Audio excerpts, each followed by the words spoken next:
Okay, I am totally freaking out a little bit. It is 2 a.m. in the morning. This is now Friday morning. I just did that video earlier today with Carl Swain interviewing me. I mean, I just put that out at short little notice. And sorry if I've got hiccups, and that's how freaked out I am. It was Thursday night. There was another Cosmic Conversations meeting with the Galactic Alliance. Colin Swain hosted his hiccups instead of Sheila Seppi. Um, Corin's awesome. That's who is going to be interviewing me Saturday, this Saturday. So it's great to see her. That was unexpected. Great to see her. Um, and one of the other gentlemen came on early before it started recording. Gary, my friend that lives in Aruba. He was coming from Aruba, so he couldn't really stay long. He had other things to do. But before he jumped off, he made sure to let me know, and not in chat, but unmuted his microphone and told me, because I had sent him 9 extra copies of my book, this book, Starseed Lost in the Dark, that book. And I said in an earlier video he was fascinated about it, that it reminded him of the PK Man by Jeffrey Mishlove. That's why I bought the PK Man book from Jeffrey Mishlove. Sorry, hiccups. I don't get hiccups. I am now. That's how freaked out I am.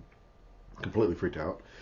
Um, But Gary, I guess there was a conference or some type of event where a lot of people came together, and Jeffrey Mishlove was there along with Gary, and they know each other. Gary gave him one of my books, and that's what got me. Is Gary gave Jeffrey one of my books. I mean, I think that's great. I mean, and wonderful. I'm glad Gary's sharing them with whoever he wants. I think it's great. It's wonderful. The reason it's got me just freaked out is maybe it's something to do with childhood and even recent. But in one of my early videos, I talked about how when I was feeling crazy alone in the dark as a teenager, and I told my mom maybe I should see a psychiatrist, a psychologist, or somebody because something's wrong. There's all this stuff that's going on with me, and she insisted, demanded, whatever you want to say, got it into my brain right then and there. You will never, ever, ever speak to one because if you ever have children, you'll lose it in court. You'll lose custody in court. They'll pull it up. Those records up. The funny thing is, I'm 60 now, almost 60. Next month, end of next month, I'll be 60. She still says that to this day to me. When I talked about some of the regression therapies and things I've heard of, hypnosis, whatever they're all called. They all have different names or something. But, going back to retrieve some past memories and things like that. She is adamant that I do not do that. My mother is still, to this day, very adamant that I do not do that. It's not like I'm having children anytime soon. So this has nothing to do with children.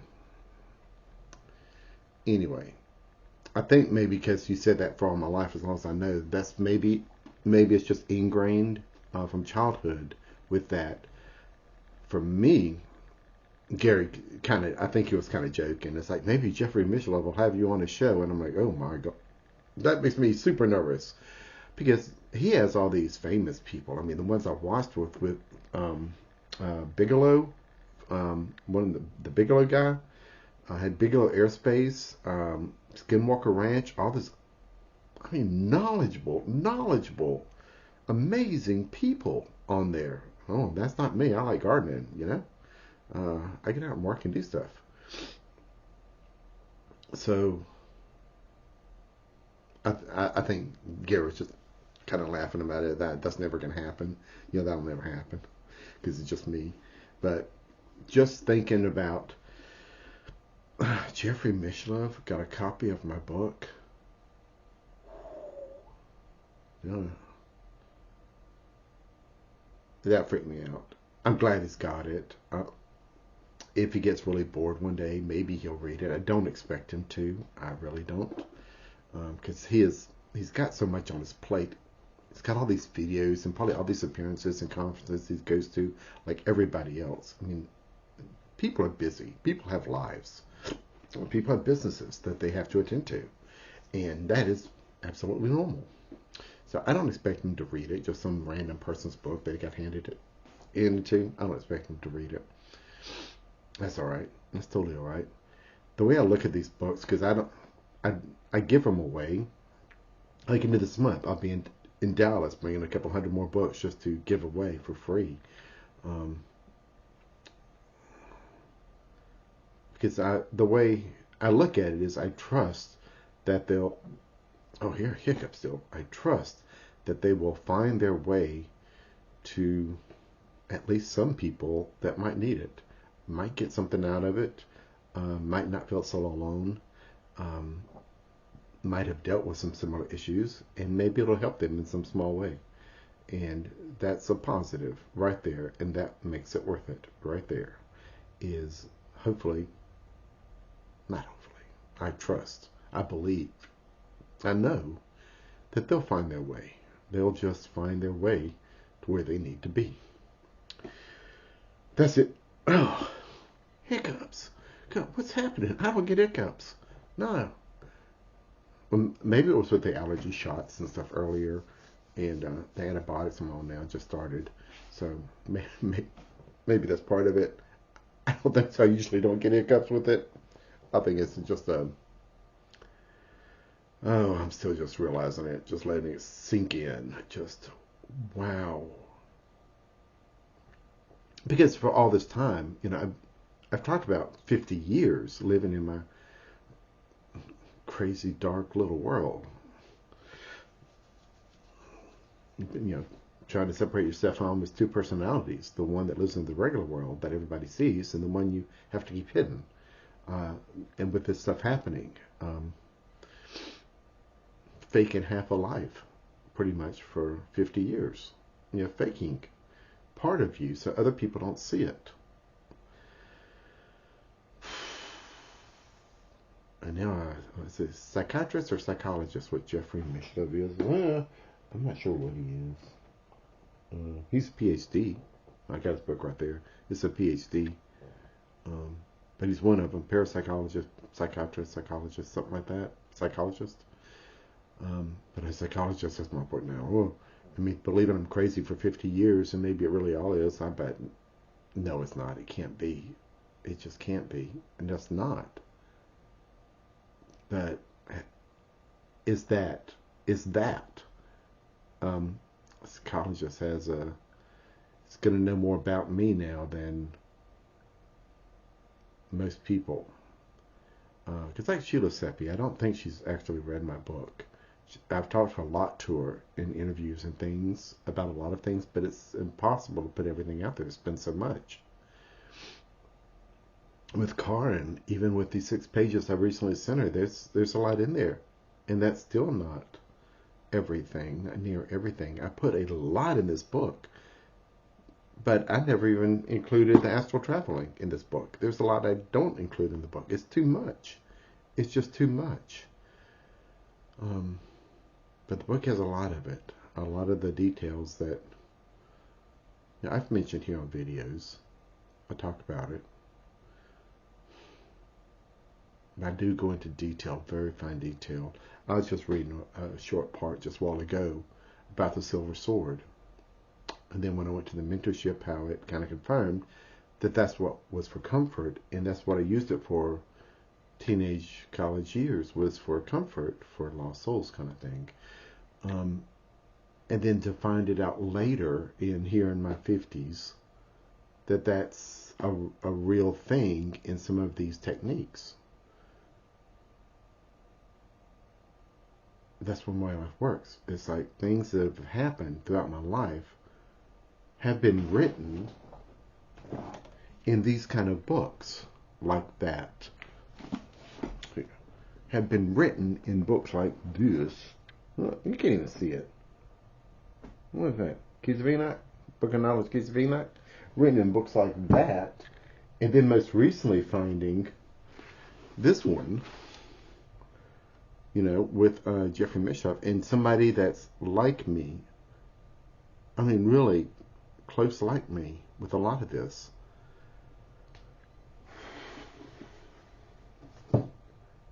So me doubting, still trying to have doubts. The hiccups just go away. I think the hiccups just went away. So me doubting still, I don't know why I do that. I really don't. I shouldn't doubt it. And it's like, this is, it really is. But then to have a psychologist, if he reads the book, know most about me, most things about me from reading the book, a lot of things. Whew. I don't know if he'll think you're real or if he thinks I'm crazy. Either way, it's okay. It's totally okay. I'm good with it.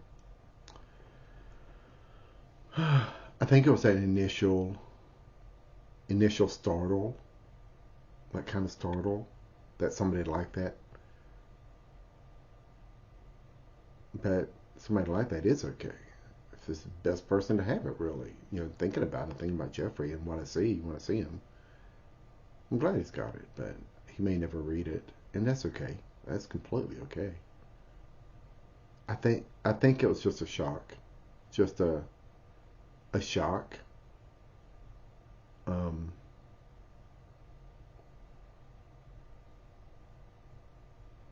yeah, I think the shock's wearing off right now. Talking on the camera from the beginning to now, having the hiccups, and now they're gone. But I think the shock has worn off, and it's okay. Anyway, I better get this and get to bed. It is 2 a.m. Friday morning now. Wow, the books seem to be making their way to places. It's interesting. They got a life of their own. I think in the book, in the epilogue, I said I finished it in 2 months. Actually, finished the writing this book in 2 months. It was actually, ooh, there it is. There it is. Starts to lost in the dark. Yeah, that one. Anyway, at the epilogue, I was talking to my wife in the book and talking about how it went so fast. It took 2 months. It really didn't take 2 months. I went back and looked. It took 1 month for me to write this book. I think it's like 300 and something pages. Um, I will tell you, there's 315, 321, 320 pages. Say about 320 pages, somewhere 300 pages, somewhere around there. It took 1 month, and I don't know what happened or how it happened. It took 1 month. Then it took another 1 month to edit it, to send it to an edit it myself, give it to an editor, make the changes when she sent it back. The family members to make some edits and come back. That took a month to do that, getting it back and forth to different people to edit and look at it.